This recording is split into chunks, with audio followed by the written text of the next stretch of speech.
Fiery fatal crash in St. Anne. At least 2 people were killed in a fiery 4-vehicle crash in St. Anne yesterday afternoon.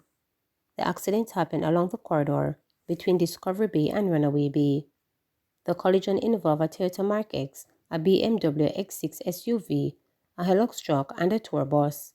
The collision caused the motor vehicles to catch fire, killing 2 of the drivers. The other driver sustained injuries, so did the driver of the tour bus. It is reported that speeding played a role in the collision. The roadway was littered with debris from the crash. The police and firefighters responded to the accident. Personnel indicated that they are still gathering details. The incident has caused a traffic pileup. St. Catherine cabby fined $100,000 for dangerous driving. A St. Catherine taxi operator who broke a line of traffic and almost hit a student was yesterday fined $100,000 or 3 months imprisonment for dangerous driving. Sentencing was handed down by Parish Court Judge Daniel Nelson Gale after Andre Rainford of Johns Road in Spanish Town pleaded guilty. Rainford was initially fined $150,000, but an attorney intervened and the judge gave a $50,000 reduction. The judge expressed concern about indiscipline on the nation's roads. Investigating officer Paul Van Berry told the court that on January 12 he was driving along the Duncan Spen Main Road and stopped to allow a child to cross the road. Rainford broke the line of traffic and almost mowed down the child. He was pursued by the policeman, stopped, cautioned, and then charged. The policeman told the court that the ordeal was captured on the policeman's body camera. 2 people charged following seizure of imitation firearms. 2 people were arrested and charged after the search of a home in Rockford District, Kellis in Clarendon on Tuesday, January 9, resulted in the seizure of 2 imitation firearms. Charged with possession of prohibited weapon or 23-year-old Kennard Crossfield, a former of Rockford District in the parish, and a 17-year-old girl whose identity is being withheld. Reports from the Mapen police are that about 7 a.m., a team of police armed with a search warrant conducted an intelligence-led operation at Crossfield's home. A search for the bedroom was conducted where 2 imitation Glock 18 firearms were found in a dresser drawer.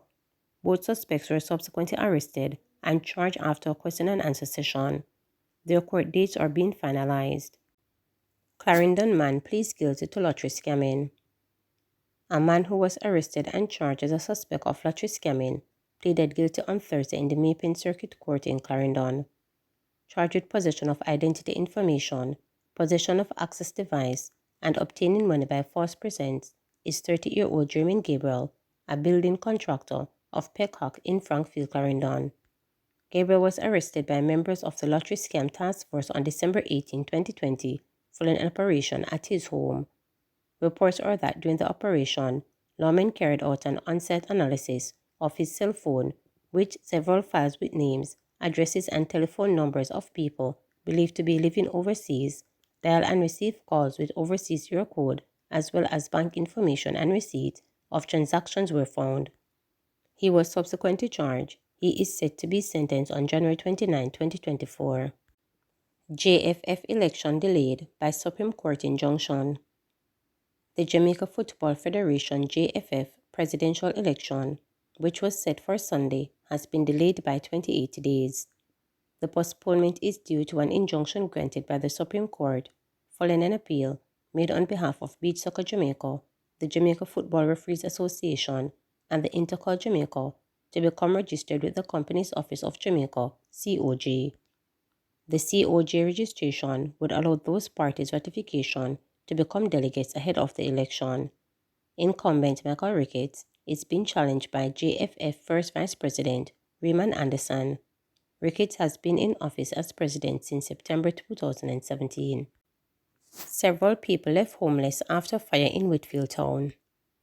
Some 25 people, majority of whom are children, were left homeless on Thursday evening after a fire-razed dwelling located on Swettenham Road in Whitfield Town, Kingston. Eugene Kelly, counsel for the Whitfield Division, stated that the cause of the fire is still unknown as he believes the fire brigade is still conducting investigations. He further disclosed that some of the victims were also left homeless last year due to another fire.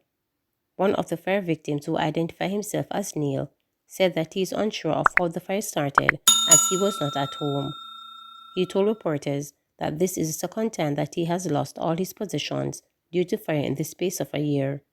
He said he was also unable to save anything this time around. Me no know when it start because I was on the road, and when me come back, me hear that my house on fire. This is the second one. Last year, the 2nd of January, I got burned out. Me was in the fire, and this is the second one that happened to me now, Neil stated. Me lost everything last year. Me just a set back up myself. December come and me say me alright now. Me buy back me things little by little. And now me lose everything. Nothing at all. Me don't get to save anything. Me never did the year. Nothing for me picking them.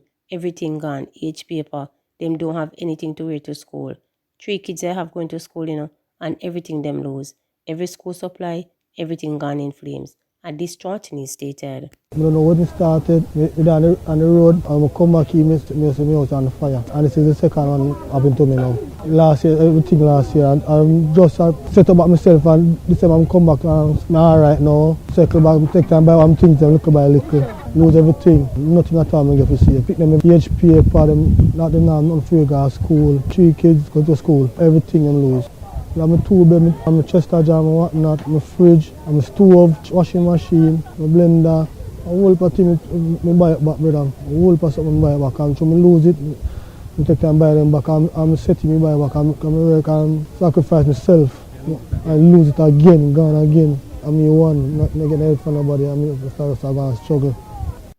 Councillor Kelly described the scene as a total devastation as the victims have lost everything in the fire.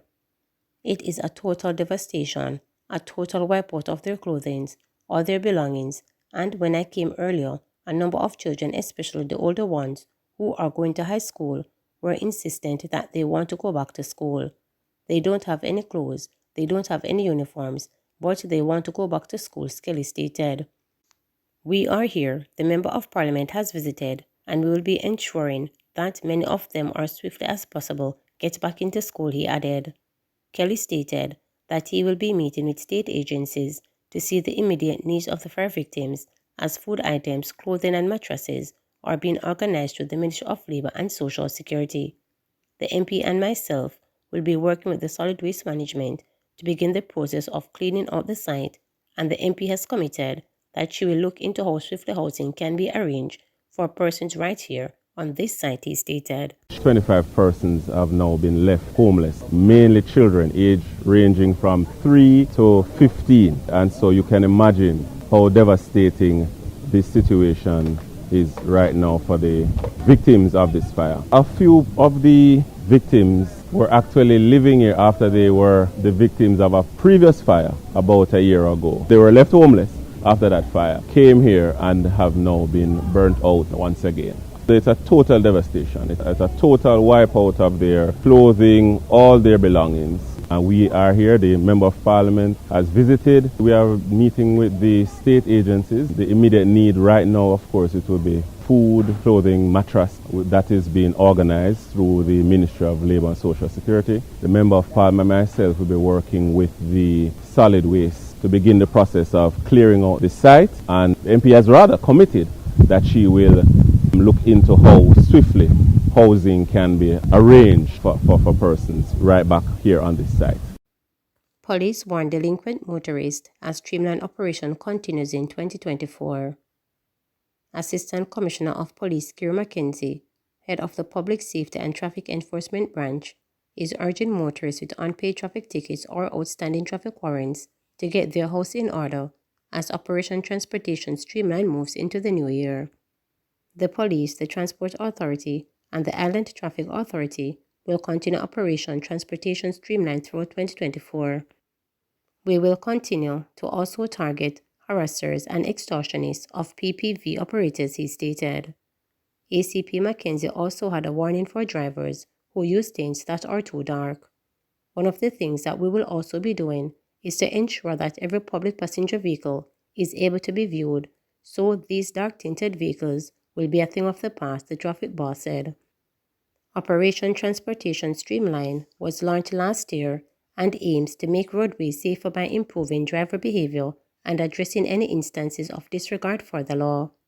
Hundreds of tickets were issued on the first day of the initiative in October last year, and as the operation ramped up, scores of suspected extortionists were also arrested.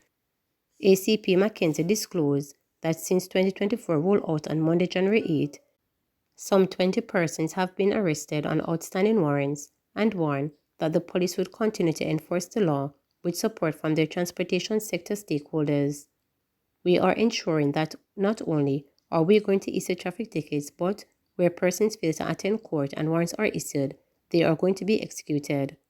When a warrant is issued by the court, it is a directive to the police to take the person into custody and to place them before the court at the earliest possible time, ACP Mackenzie warned.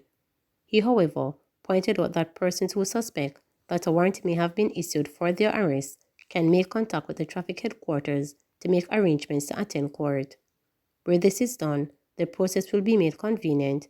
Where the police have to seek and arrest persons, the process will be lawful but may be less flexible, he stated. ACP Mackenzie says the aim of 2024 is to improve safety and general public order on the nation's roadways. As we move into 2024, we aim to have a safe roadway. We want a reduction of traffic crashes. We want driver behaviors to improve. And we want lawfulness to take place on our grounds, he stated. Please remember to subscribe, like, share, and click the notification bell for daily updates.